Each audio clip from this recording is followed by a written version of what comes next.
was doing. You might have done a lot of damage. You might not be able to bring any of that back, right? So it's a preventative measure, right? It's not a lot of crazy deaths happening and stuff like that, but that's the point. We want to keep it that way, right? In the face of the disease spreading around, the disease has changed that social dynamic where, it will spread. There is something that is spreading when you go outside there and into a public place and start breathing and hacking on people.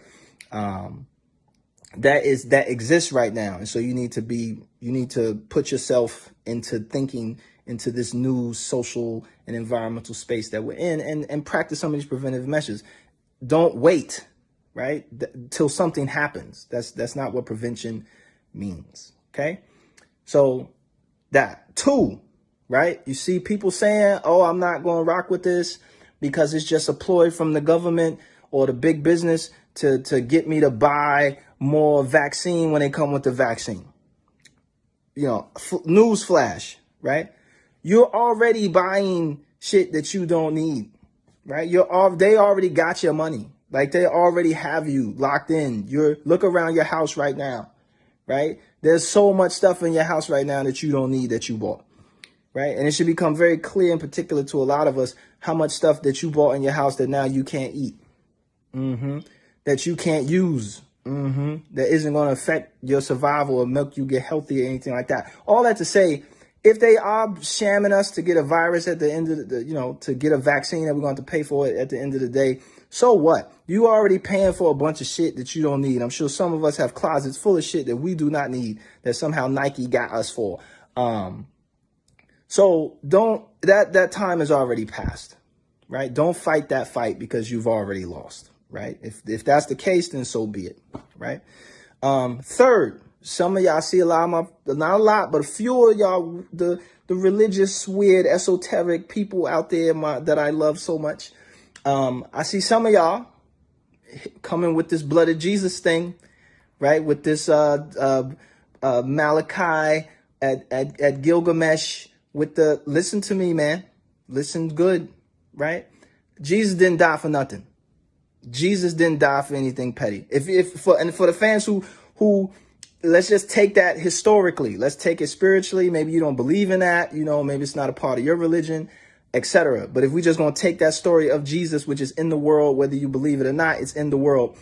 No matter how you look at that story, Jesus did not die for nothing. Jesus didn't die for anything petty. He didn't put himself in the position of harm or in harm's way over something petty, right? He stood up for something and historically or from the story died for something important, right? He didn't put himself on the line by going to the club in the face of a plague, right?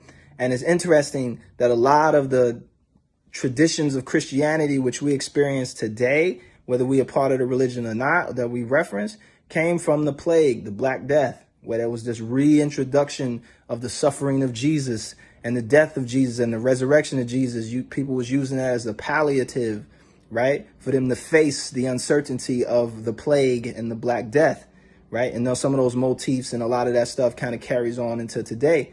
So even from that level, from a seminary level, if you understand it deeply, right, if you study just the history of the church, some of the motifs that we see in religion now based around the Christianity, based around Jesus, were coming out of a place of people responding to plague, right? So even if we look at it from that, Jesus did not die for nothing, right? He wasn't crucified for nothing, right? He actually put himself in harm's way for something that meant something that's important. So that goes back to TYPAITH. If whatever is out there, if it's not important, take your punk ass in the house. You know what I'm saying? Don't get caught up in the religious, spiritual aspects of it. That's cool. You can do all that at home, right? You do all of that thinking at home, okay?